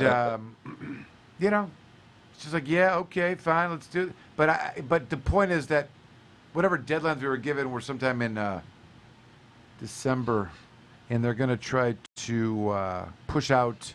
I mean, I don't know. Whatever happens, evidentiary hearing dates are going to be scheduled thereafter. So we'll have these dates scheduled, and between the time that they're set, the time we return for them, we will have a new prosecutor in office. And I'd be curious to see how motivated, if hopefully not much, to proceed with these hearings. Now, like all things, it raises a bunch of different types of issues. Like it's got an issue of usable marijuana kind of concept, and how. But whatever, we'll see what happens. So these days, what are they considering nowadays usable marijuana? Like dried. So that could be just like your seeds and your stems. The And dried plant leafy material. plant material, yeah. Not usable marijuana, seeds, stems, stalk, and wet marijuana, not dried. Drying marijuana is not usable. Okay. Alan, where are you? Did you drop off? Michael's beaten a case or two with the wet marijuana. Oh, is that right? Michael, I'm here. Alan, did I appropriately reflect or answer Amanda's question regarding what's usable? Do you want to Yes, you did. Okay. I should point out, though, that while you correctly stated the law on usable marijuana and drying is not usable, we have a conflict of opinions on drying marijuana. That we had the Mansour case out of Oakland County, which said that drying marijuana is not usable, and therefore it's not protected under the public health code, and so they prosecuted her. However, we know that the conflicted case, Manuel, says marijuana that is deemed usable must be dried, not drying. And we have the Rockefort case, which was a case with a similar issue that went to the Michigan Supreme Court. And instead of granting leave on that application, They remanded the case to the Court of Appeals to enter an opinion that's consistent with Manuel, not Mansour. So the issue of what does the Supreme Court say about the issue has really been resolved. Manuel stands then with that. Is that what you're saying? Manuel is the first published decision on point, and it should be the law that all the other courts had to follow. Nevertheless, the Court of Appeals issued its opinion in Mansour and did not follow it, and it was also an unpublished opinion. I mean, it was also a published opinion, excuse me. So we have two published opinions on the same point. Conflict with each other. Exactly. But Manuel is the one to follow because it's the first published opinion. Do most judges know this, or is it your best guess of which one they're going to pick? Well, it also, Manuel says that, but also the fact that the Supreme Court, when given a chance to address this issue, cited Manuel in a published denial of application, right? Correct. But to answer Steve's question, do the judges know this? There's obviously one judge in Oakland County who doesn't know this, and that's Michael Warren.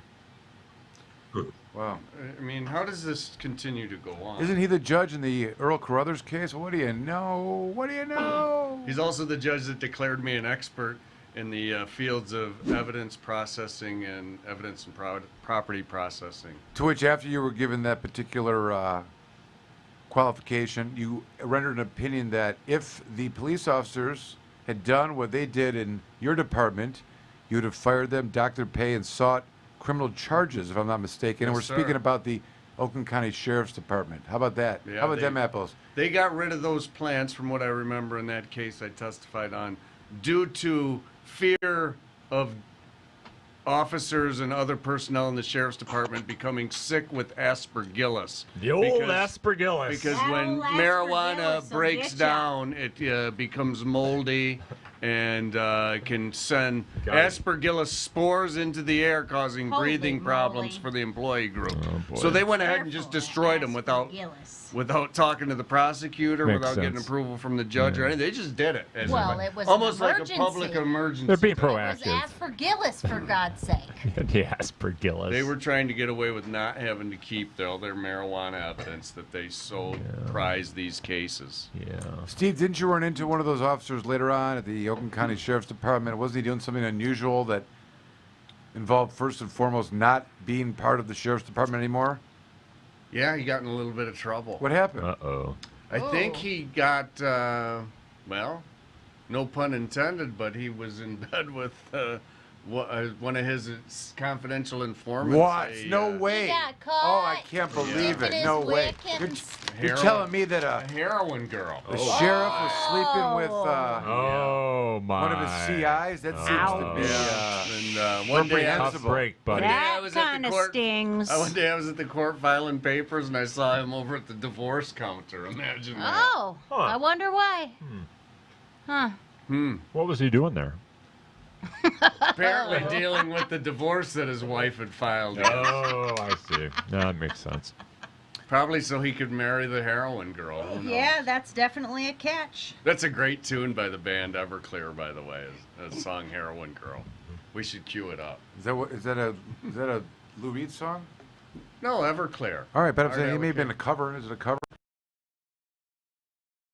What do you say, Dan? There's a song called Heroin. Let's hook it. Dan won't let us let's do fire it it. up. He's in a Heroin Girl copyright by he's copyright Everclear. We can't. We got. Copyright issues. We could do a reaction to it. I have been examining the copyright laws. That there's many YouTube stations that just listen to a song and then react. We could critique it. Let's do that. We could do a critique. And they just segment. react. Oh wow. Yeah. We need You're right. your counsel. I follow one of those channels. Like guys that never heard like Rage Against the Machine. They're like, oh my God, this is great. No shit. But it's funny. You know, it's funny. They're like, oh, they stop and they're like, rewind it. What's he, and then it's all what. That should be a segment. What do we want to react to today? Yeah. Yeah, we should. It's a good loophole. I like that. I like it. Anyhow. Heroin Girl. That's Heroin Girl with the forced out Oakland County deputy, who thought he was really smart and smirk with Michael on the stand that day, from what I remember. I don't remember. I just know that, like all things karma finds its way into the. Yeah. It I does. have a feeling he Human wasn't energy. the only one on that team out fooling around like that. No. Just guessing. No. Just guessing, huh? Nobody parties as hard as those narcotics crews, let me tell you. Well, shoot, they got the best stuff. They close What down the heck? bar every single night. They're drinkers. They don't care about the marijuana using it themselves. They like to drink, those guys. And they will shut down the bars every night at 2. It's a military operation. They'll do their surveillance They're till about 11 at night, unless it takes them a little longer. And from there, they go hit whatever bar they're choosing that night, and they close her down. And then there's probably an after party after that. Oh, yeah. Those dudes like to party, let me tell you. Angels, though, out saving us from the world of Heck yeah. drugs, Jim. Yeah, thank God. Thank God. Thank God we have them protecting us. Yeah. Thank God I was never a narcotics officer. My God. Oh, boy. If I had been, I wouldn't have been very proud of that portion of my career. No. Thank God they didn't pick me. Well, some of the problems that are associated with that is obviously the lack of oversight and It is. a lot of the restraint that is placed on the patrol officer, where you are at every minute. So when you get the, Get the chains cut- freedom. Yeah. it's Yeah. That's it. There's very little over. There's Almost generally a lieutenant at their post, their Western Wayne Narcotics Post or whatever drug team it is, FANG. They'll have some sort of state police lieutenant and a sergeant there. And then there's generally some sort of inspector that oversees the whole operation. But I don't think they resided or had their office in-house. They were generally probably located at CID in Livonia. And so, like you said, very little oversight there.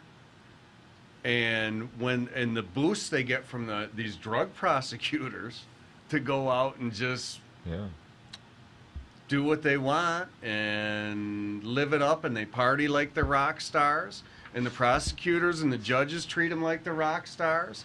You would think that these are God's gifts to law enforcement. These are the heroes out saving lives. That's the way these narcotics officers have been treated all these years in this war on drugs. They've just been glorified as the heroes. Never mind those of us who are writing policies on proper child abuse investigations and things like that, and victims with actual crimes. We weren't the heroes. Crimes with actual victims. Are you serious? You know, it's the narcotics guys. Those were those heroes. guys were the heroes. They're saving the world from drugs. Yeah. And those who are still involved in that line of work still think they are saving the world from drugs. That's still an active thing. One doper at a time, right? There is still a war on drugs going on right now, believe it or not. Yeah, I believe it. I see it. Do you think they really feel like that, or do you think they just talked themselves into it? Like they just, they just kind of like accepted it. They've accepted it, and it's ingrained into them now. Even when I retired and, started talking to Michael about stuff, it took me a while to fully understand why people use cannabis as medicine. And that it's not a bullshit thing as an excuse so the stoners can get it legalized. It took me some evolution and hanging out with you guys for quite a while to come to the full realization of these things. So, yeah, it gets impounded into your head that this is a bad thing and these are bad people. And you know what? Probably some of the drugs people do that are involved in out there are bad drugs and bad people, but marijuana certainly is not one of them. And I did not find that to be as I started becoming friends with all of you guys and working with you personally, professionally, and advocacy and everything else. But there's still that mentality out there that thinks that marijuana is a drug and it's a bad thing. And you know what? There is drugs out there that are bad. Heroin, cocaine, whatever. It's crystal meth that really do numbers on people and destroy lives. But the war on drugs is not the answer for those either. No. Yeah. It's a war. It's war on what our we've own done in this people. society. We've made it a habit of taking something that affects a small percentage of the population, like people who actually develop drug problems, I believe, is a small percentage of the population, and doing a huge overreaction to it with all kinds of laws and enforcement and things, so we can save this small portion of the population that develops a real problem with these substances. And we're not saving them. And we're not saving them. And you know, we're making the whole thing worse. You know, it's when we have our rehabilitation system is even worse. I mean, at a 5% success rate. It's the rate that people come out of rehab, especially the 12-step programs, and are successful over a long period of time, statistically are almost identical to those that spontaneously get better. And the problem is, once again, that we're not treating this as a public health issue, and we're not investing the money and the time and the resource into trying to truly address addiction. And as long as we're treating it as a public safety issue, that will continue, because our public safety model is very, very clear. And that is, people break laws, they need to be punished, you throw them in jail, and they get punished. There's no rehabilitation, especially as it relates to drug offenses in that model. And that's where a lot of these folks end up over and over and over again. You know, you gotta, the person has to want to quit. Yep.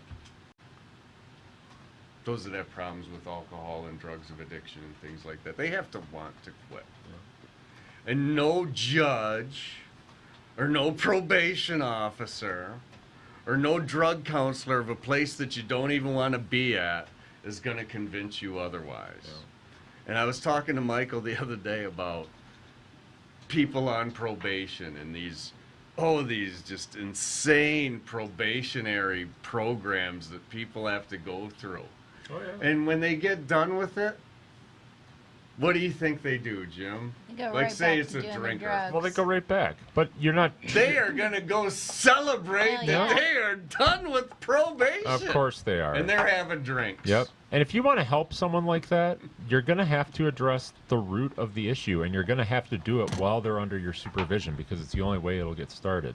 So, I mean, I don't like know. you said, some people are going to need to want it first, but some people are just dealing with self-medicating because of psychiatric issues. Right. And the mental health system, again, treating mental health people that have mental health challenges like criminals because they end up in prison. Right. Well, we need to address the underlying issue, and the other issues begin to solve themselves. And there's always going to be an element of addiction. It's something we have to learn to deal with. some people but we need to deal with it better, way better than we're dealing with it now. That's for sure. Because you know what? If my kid brought home test scores in his school tests that he was only getting 5% of the questions right, I would be beside myself. I would think my kid had something wrong with him, and I need to do something. I need to get him to a professional to figure out what's going on and why he's only able to score 5% on a test. I would be in a panic over that much of a failure rate. Yeah. Anybody else? Oh yeah. I mean, and for this, and for the government officials and politicians to listen to this rehabilitation community, is there some sort of experts on, like they talk about, I think in that article we read about the Livingston people the other day, that there is serious addiction problems with marijuana, and we all know that not to be. And we all know that that's a dangerous story to tell. What are we talking about, Amanda? Maybe we talking about this. So let's talk about it. What happened? We were trying to have.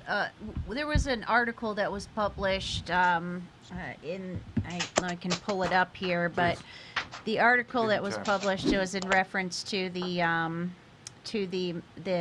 medical marijuana outreach program that is being implemented in Livingston County, which as we all know, as recreation or adult use cannabis is taxed at a certain rate. I believe it's 13% or something. Jamie, correct me if I'm wrong, but portion of those that money goes back into the counties for education and outreach for medical marijuana. Well, Livingston County had put out an article. It was written, let's see here. Who is this? WHMI.com. I guess it's a radio show or something. That's the Livingston County local radio. Okay, so they had made reference to that they were rolling out this new program, their health promotion specialist, and yada yada, and wanted to talk about the dangers of driving while high and things like that. So, and I think effects while you're pregnant and.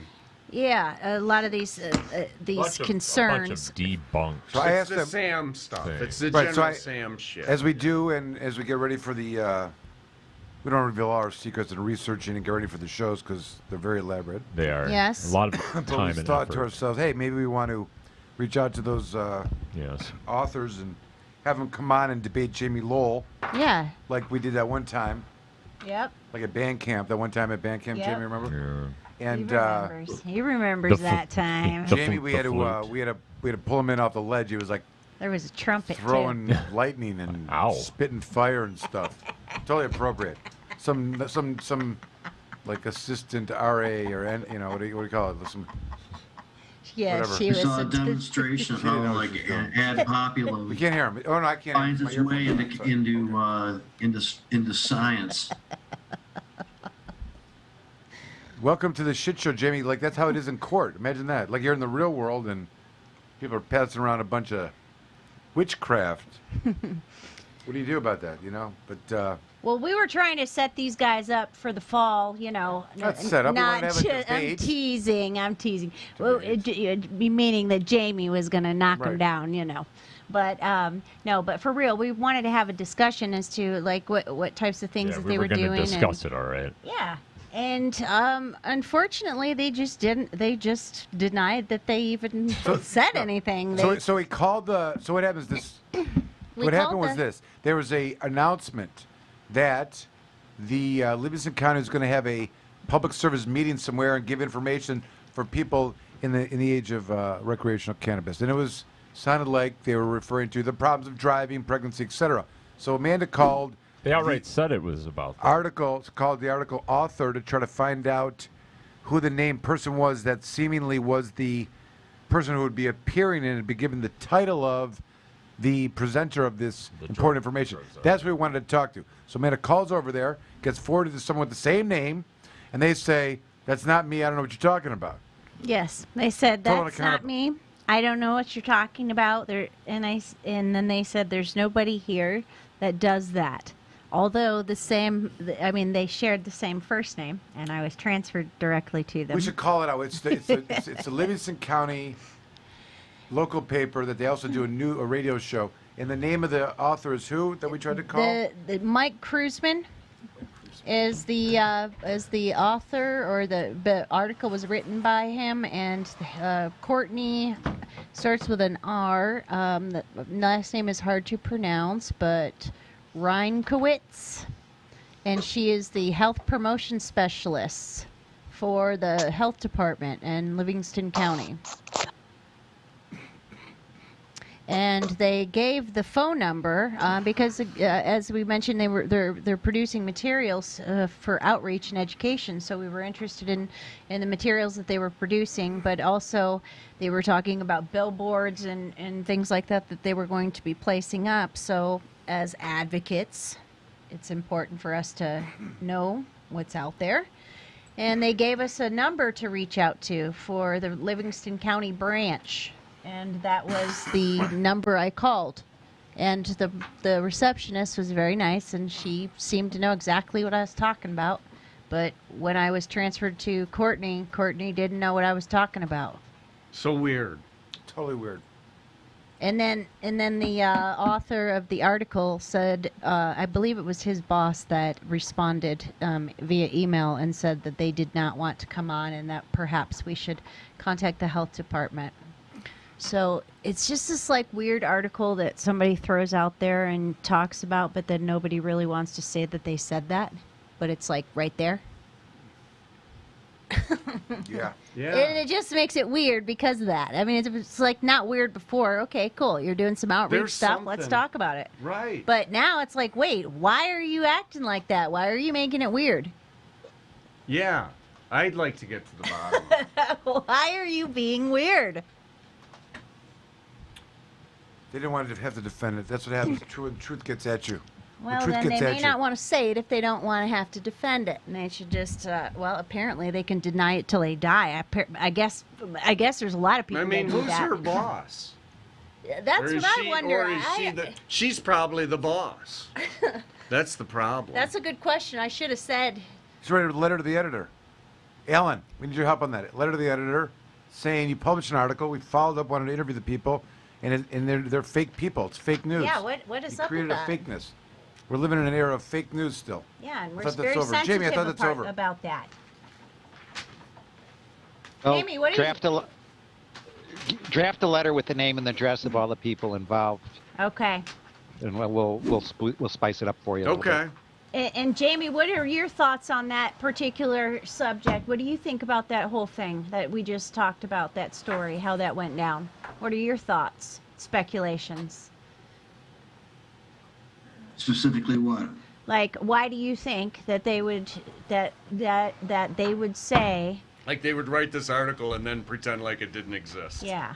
Why would somebody do that? What do you Government think? official and a media Since person. you're responsible for everything, you're supposed to have an answer to this. So. Well, somebody may have taken liberty. and Little liberty. Attributed something to somebody, and they don't want to. And they are saying I never said that, so that should be an issue in and of itself. Or somebody said it, and they now don't want to take responsibility for it. Either way, it's a problem. So how do you think one should address that? What do you think should happen in situations such as this? We'll get Dirty Dan involved. Especially since it's being reported in the newspaper. Can we file some sort of suit Yeah, on what it? are we going to do about this, guys? I mean, there's got to be something we can do. We can't just sit back and take We this can't shit take We'd have it to form- anymore. God we'd damn have it, to we're form- doing listen. it live. We'd have to form a nonprofit group called We Can't Take This Shit Anymore, and we're going to do something about it, and especially the shit like that. Yeah. The shit like that being that these people are just making shit up and fucking throwing shit out there that is just And they to want play us on to buy it. fears and, you know.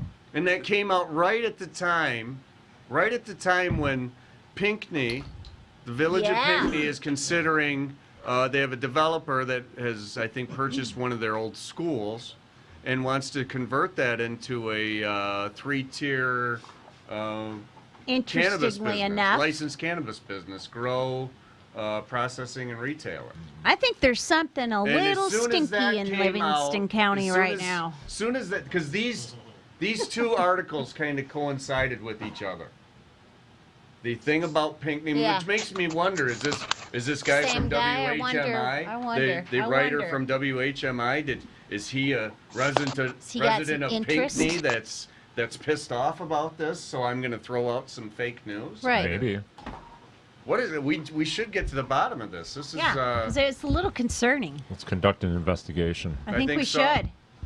I mean, GNS shoot, some of these GNS cops is gonna will. open up investigation on these. Some of these cops will collect like 500 hours of evidence and come out with nothing. Why can't we sit and? We're gonna have to- we could totally We'll- collect. Yeah, we may Come have on. to have a stakeout. Yeah, There might be a stakeout or two we have to have. no problemo. I'll bring As the long as goods. we're eating steaks. Yeah, that's right. Michael. Bananas are good for steakouts, aren't they? You get calcium, you get potassium and stuff. Don't you need that? So muscles don't cramp up. Isn't that a Yeah, thing? It's important. Yeah, A lot of water. definitely. Part of a Potassium. Not necessarily. Well, well-balanced you can't have diet. a lot of water on a stakeout because you can't No. have to be peeing. Then Yeah, you you gotta gotta be go potty. peeing all night. I mean, you're telling me that there's never been a Gatorade bottle that's been pulled out for that purpose? No, I'm sure there has. Oh. Not on Steve's watch, though. Steve had a Nothing strict. I'll admit to, anyway. Steve had a strict no Gatorade bottle policy. I just held it all night long. Oh my Till goodness. the bladder just hurt. They have those ones for the travel ones for ladies. Oh God. Really? I've The seen sheepy? it. There Yes, should be. my There should be. my son. Yes, my son. Yes, you can put them. Just like if you're on a long road trip, you cannot stop. Yeah. You just and then Time's into, money. Yeah, it makes it go into the bottle like you're a boy. Yeah. Wow. It's actually I very don't know convenient. how that works. Wow, it's I've gotta be never some- personally used There's it gotta be some or hookups seen it, involved. but Yeah. I would imagine it can get Some messy. hoses. Just saying. Something. I'm so Yeah. glad to hear that because the idea that the Gatorade bottle would be a solution for only one of the two sexes would be totally unfair, right? There needs to be. Oh, there's trust me. there's Women equal figure out a opportunity way there to for do sure. things. Yeah, we wanna- Women always Yeah. figure it out probably better than men most. Right, exactly. Don't spill the bottle in the car. Yeah, do not spill the bottle. Yeah. And in some places where someone may be on probation, that urine may be of extreme value. That you It could sell could. You on the could black sell it. market. Just drive Because through Detroit or when- something. Because when marijuana is prohibited, Oh. there's The becomes clean a pee is market for gold. urine. That's okay? right. I mean, that's what the world Anybody is about. that's watched the Trailer Park Boys knows. Whatever this. we gotta Right. do to get around stuff. That's the way our lives have been. That's American society. Whatever we got to do to get around things. Whether that's lie, cheat, steal, beg, or borrow. Yeah. We're gonna get around it somehow, some way. What's that outlaw saying about what something like when you something outlaws and blah blah blah and something? I don't remember. It reminded me when because there used to be a used to ban turtles. You know, I'm a big dragon fan, but there was a prohibition of certain type of turtles imported, and it was like when something about Turtles under 4 inches. Remember that? Yeah. If you outlaw turtles, only turtles will have only outlaws will have turtles or something like Right, that. right, so, right, exactly. I'm glad that there's a reference there from That's culture cute. that you're able to pull back. Did you own turtles when you were younger, or want to, and then had to own them illegally and be a Were you Black market, black turtle market hunter? turtle I owner? was not directly affected, but I was aware of people who were affected. And You knew some outlaws. I'm so glad you knew that reference, right? But it applied here, didn't it? It's like we'll figure out a way if you make it. Yeah. Talk turtles. I think we should have a segment about talking turtles. I Jamie? used to catch snapping turtles. Those are scary and dangerous. So bite your Yeah, fingers those up. are big ones. They're big. I had some African painted turtles, which were really cool. They had the their like hands had like orange and yellow and just green and all these really cool designs, and their heads were like that. And I had this I don't know, they glued this thing where they could kind of crawl out, kind of bask in the sun in the water, which was this huge tank and stuff. And they were total carnivores. I'd feed them like goldfish, and they'd be like hunting them really? and killing They them. will, Meanwhile, yeah. the whole thing turned into like a cesspool of feces and water. I mean, I had like all these filters and stuff, but you got to be working that thing. Anyways, so it was like one day they were just gone. I think it was whoever Just was gone. they were gone. It's gone. Just the Yeah. end. Mama It was just the Komorn end. probably made them disappear. Yeah, it was not a good scene at the time, but. Michael, I just don't know what No, happened. it was they were just gone. Like I was, they weren't They gonna, just disappeared, There's Michael. no We don't permission. know. Oh, we know. It's like one of the It greatest had to be pranks. biblical, Michael. That's all I Listen, can say. it's like one of the greatest pranks. I had these pranksters that I went to college with. They did this thing where like a guy would go to like lunch. I don't know, like you wake up late, he'd leave, and they knew his routine. He'd be gone for 3-4 hours. So when he was there, they'd move all this stuff out of his place and hide it. When he comes They did it back, every time. when he comes back, they'd be like, "Who are you?" He's like, "Where's Oh my my stuff?" They'd be like, gosh. "Who are you?" Like just totally like one of those like as if Messing he- with him. Yeah, it was. He used to have weird. The guy had really weird sleep patterns. He was always like going the other direction when the rest of the population was going this way. So he was just always like. Some people operate. I know. In fact, we just talked about that. That may. Do you know there's a classification of bees called solitary bees? And they don't operate with a hive. They work on their own. They go out and they pollinate, they do their thing, and they come back to their own little solitary deal. Where do they put the honey? I'm going to get a kit for them. They don't do honey. How are they a bee? What, they just, They're a solitary bee. They just they don't just work Just a out. solitary bee. Some, you know, pollinate. like probably when all the bees are born, there's probably every now and then you get the one that's going the opposite way of the others, and he goes off on the fringes and works his own deal. See, I got to figure like Solitary mammals bees. have hair and milk and birth with live. Bees are like they buzz and they make honey. Just kidding. I don't know if that's Yeah. And they pollinate. And they And pollinate. they work. It's not going to be a They bee. work. You know what I'm saying? Like it's So I guess he would I just threw be some- pollinating, picking up, That's what they do. just genus pollen. Phyllis, just making stuff up over here, just so you know. I had a buddy.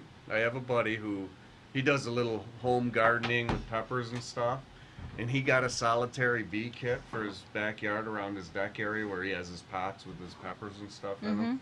And he said that everything started doing better when he got the solitary bee kit. Is that And he had some right? solitary bees working his little crops. You know? Wow. Maybe I'll get some I'm gonna get the solitary kit, I bees think. for my mom. She'd like this, something like that. Yeah? Yeah. That's a good idea. You can get the kit online. It's Yeah. a kit. Comes with the bee, or you? I think it track comes the bee? with the bees and everything. You get the bees right in the mail. Really? Or the larva or whatever. And It's crazy. No, seriously, That's some long time crazy ago. shit. A very long time ago, when I was married. I got the butterflies in the thing, and they came in the box. yeah. You know, you like it was Crazy. weird. That's crazy. What do you mean? So were they live? Yes, they have them. Well, some of them they say are gonna die. You know, they come like that. Right. But you know, you order them and they just there they are. My kid had those in his first grade class. The teacher got that kit, that butterfly Yeah. kit. Wait, when they go through the whole metamorphosis and they. Yeah. Yeah. So by the time you get them, they're ready. They're just supposed to. Right. Okay. We had some things where they come as the chrysalis. The cocoon. Yeah, and then they you go through the metamorphosis and then. Yeah, those are cool too. Yeah. But this was just simply just instead of throwing rice, you know, you just. But. Yeah. What are the other ones that were in the back of the comic magazines called Sea Monkeys? Yeah, those were awesome too. You can still get those. Those are they sell awesome. them at Meijer and Walmart shrimp. and stuff. Ant farms baby were cool shrimp. There used too. to be all Brine- types brine of good shrimp. shit in the back of Mad magazine. First of all, that's Yeah. first they were shrimp. These sea monkeys. The other things, what was the ant farms are cooler. Ant farms are awesome, but I was afraid they were gonna break open and stuff. There's you a know? couple of YouTube stations, guys, that have the total, the whole thing, and they're just. Ants are hard workers too. And they're it's an interesting the amazing colony, tunnels. They have like little societies and Oh my stuff God, like that. they could take over. They could easily take over. Jeff, could they take over the ants? Oh yeah, they'll be around forever. Forever. They'll go through They're like they operate by pheromones and spray and stuff. Like Yeah. like they're constantly making more larvae like all the time. They got one person in charge of that. The queen that just nothing but like. That's a great movie, by the way. Ant-Man and Ant-Man and the Wasp. What about Marvel an ant's life or whatever that one was? Remember that cartoon? You know what? Bug's Life. That was what it was. Bug's Life. Bug's Life's a good one. Bug's Life, and then there was one about ants. There was one specifically about ants. Called Ants. It's called A-N-T-Z. Ants. That's it. Okay. That was a yeah. monster ant movie, right? Wasn't Timothy Hutton in that? Wasn't Timothy I Hutton? think so. It could Wow, be. it's so bizarre. I would never. I remember one scary scene in the alligator movie we talked about earlier. Alligator. And Lake Placid. Oh, those are classics. Yeah. Great graphics in those movies. It's like Anaconda. It's like they took a toy alligator and put it in a little village of model homes. Those or are like things, sea and it runs movies. it through the city. Those are And background then they noise somehow movies. edit out the hand that's pushing it through. That's how they do those movies. Oh my goodness. You're talking about some other ant superhero stuff. Like like my whole thing with that is, if they weren't in like the original, Hall of Justice, what was the Justice League? Like Justice Yeah. DC. Yeah, the the- comics, the Marvel Super comics Friends, or whatever. right? the Hall Or of I don't watch Justice. them after. Like then they like where did they come The from? Super Like Friends. why weren't they around then? Well, Like, I have a tough first time of moving them all, into the That's a back good into the question. universe. That's a good First of all, question. Ant-Man and the Wasp would not be at the Hall of Justice because that's the DC universe. Again, these kind of things do not make sense to me. Ant-Man and the Wasp are Whatever. from the Marvel universe with Spider-Man and Captain America. This is and not Iron in Man. This is not part. None of this was in the introduction good to any of flicks. those cartoons. They never explained, the company. I'm just telling you, it's a good movie. Those I are mean, good ones. In the series, in the Marvel Cinematic Universe.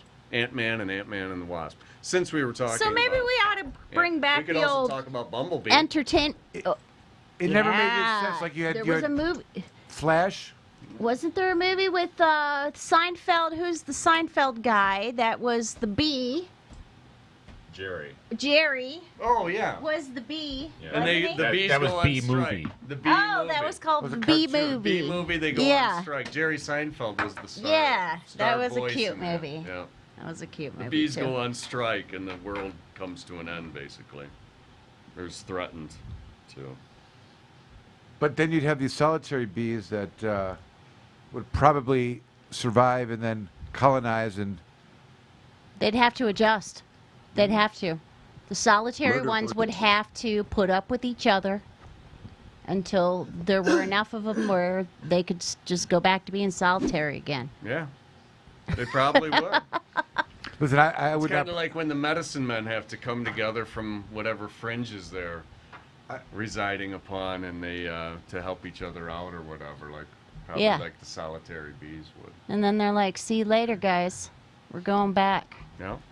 I Like the would not solitary put one. past the reality that there are probably ant colonies all throughout our country that are planning and plotting right now to take over civilization. Just so you know, they are capable of it, and Well, I'll they just tell need you. some growth in size, and then it'll be over. Another frightening thing was, those storms and stuff like the hurricanes happened. My mom was telling me, well, of course, Florida has fire ants, right? Fire ants are very painful. Aggressive, They hurt. biting, right? They really hurt. They sting and stuff. And so, anyways, could you imagine during a hurricane not only having all of those, floodwaters and things coming through, but also big, humongo piles of fire ants? Imagine that hanging on for life, and then.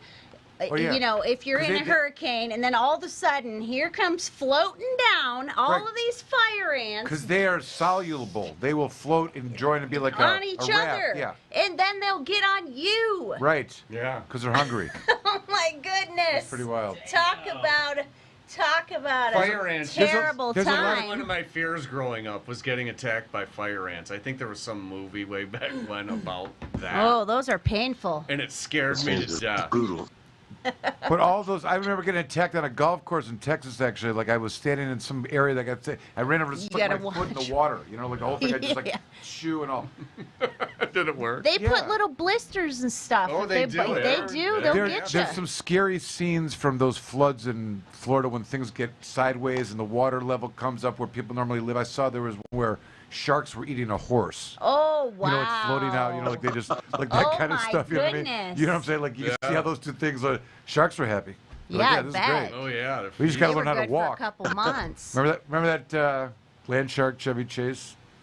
Knock knock, who's there? Land shark? Come on. Nobody remembers this Saturday Night Live? No. Land shark? Jamie? No, but I call my dog Yeah, a of land course. shark. Alan?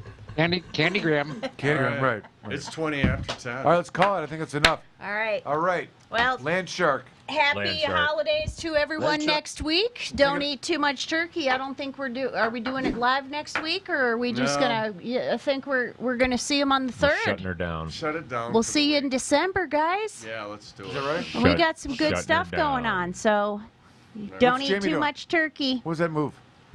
Up, down, He move. said shutting him What I'm going to do as down. soon as I get done. He's gonna, what do you call it? Rub one out?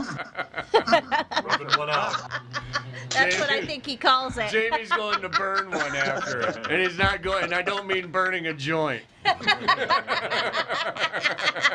Be careful. Don't get too carried away. Everybody remember to like and subscribe to the Komorn Law and Elevation Station YouTube channel, and also ring the bell for notifications. Ringing my bell. Yes, ring my bell. Ring my bell. Jamie, when did your book come out Ring about my the bell. a hunter's, whatchamacallit, that you were Oh, working on yeah. last week. Yeah. What'd you Oh, come the up Hunter with? Widows. The Hunter Widows. Are we- And their are we signing gathering up? stories that you were coming up with the cannabis. Did you take care of those ladies up there, Jamie? Jamie always takes care of the ladies. The deer widows. The Deer Widow. The Planet Green Trees Show.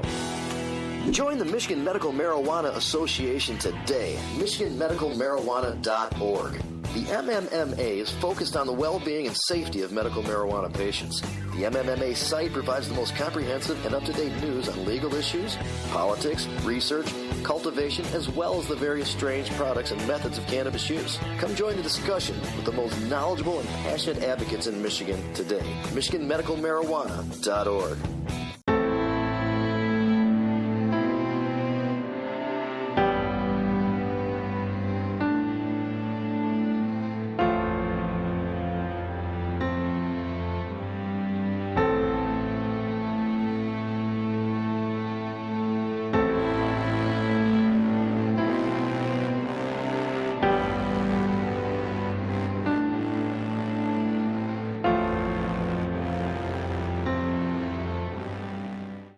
Before you plead, call me Attorney Michael Komorn.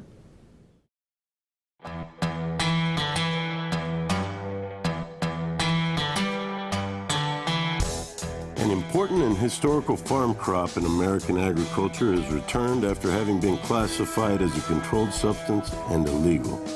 On December 20th, 2018, the President signed the Farm Bill, also known as the Agriculture Improvement Act of 2018, into law. The signing of the act was great news for the hemp industry, which amended the definition of marijuana in the Federal Controlled Substances Act. Hemp is now defined as the plant, Cannabis sativa L, and any part of the plant, growing or not, with less than 0.3% THC concentration on a dry basis. The plant itself is no longer a controlled substance. Hemp is one of the most versatile plants on earth. From clothing, fiber, paper, building materials, hempcrete, biofuels, CBD, and medical uses, it has been a part of America's industry for over 200 years. Even the United States Constitution was drafted on hemp paper. The time is now. If you're thinking of getting in the farming or processing of hemp, contact our global experts, legal, and consultation teams to make sure that you're on the right road when you venture into the new hemp industrial revolution. Michigan Hemp Industries has been a leader and advocate for the return of the hemp industry, so come be a part of the new revolution in agriculture in Michigan.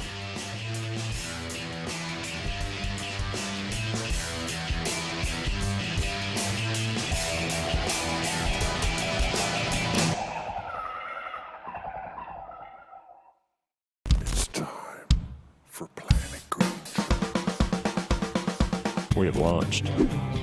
We've completely launched. We've started the show, and it is Planet Green Trees. We're about to embark 2 hours of medical marijuana and marijuana reform in Michigan, and nationally, and internationally, and even in Spaceland. There's an argument that we evolved from the cannabis plant. Let's just be honest, okay? Ow, what's going on, everybody? How y'all doing? 420th episode. If you're a connoisseur, you're going to want the good stuff. And if you want the good stuff, you're going to go for the mom and pop stuff because that's the good stuff. It's just a real pleasure to come here and congratulate you on your 420th show, and thank you for having me on a few times over the 420.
Dr. Bud Green here. Welcome to our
Komorn Law. Michael Komorn is one of the top attorneys in Michigan that has experience and dedication in criminal defense law. Komorn Law can take your case from arrest all the way from trial, appeals, and even to the Supreme Court. The team at Komorn Law has the compassion and the experience you can look to for help in your time of need. Komorn Law has over 25 years experience in criminal defense. We have accomplished numerous legislative changes through community involvement and lobbying. Our award-winning law firm has a reputation like no other for keeping overreaching government accountable and in check. We have built Komorn Law for people who need lawyers to stand up to the system, fight back and win. Once we become your lawyer, you become a part of our family. Don't settle for less, just ask our clients. Komorn Law, the best damn criminal defense lawyers, period.